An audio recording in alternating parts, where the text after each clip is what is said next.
Dave Thorpe from Pass My Physical, and welcome to today's health tips. Today we get a question from Jimmy B out of Ohio, and Jimmy asks, like a lot of drivers, about high blood pressure, in particular something known as white coat syndrome. So what is it? White coat syndrome is a situation where every time a driver, or anyone in particular, they go in, have their blood pressure taken, and their blood pressure always measures a little bit higher. That's usually due to anxiety and nervousness and that kind of thing. Happens to a lot of people. It's not just happening to just truck drivers, but it's probably a bit more prevalent. So what can you do for this, Jimmy, and for any other truck driver or motor carriers, or even some tips for medical examiners?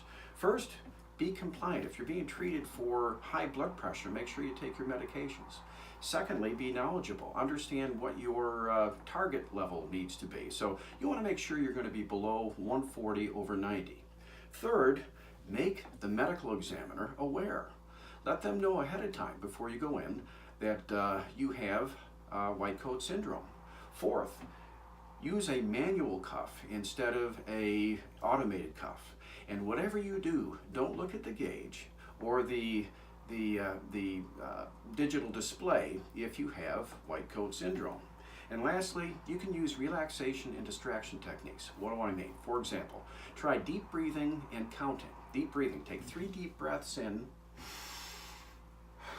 something similar to that. Do it 3 times and then count backwards very softly so that you don't distract the medical examiner from 10. So go 10, 9, 8, 7.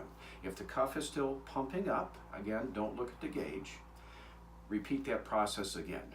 99 times out of 100, that'll help you lower your blood pressure through relaxation and distraction. For more information about this tip and other possible tips we're going to be having, log on to PassMyPhysical.com. And for you truck drivers, make sure you download the free mobile app. Thanks.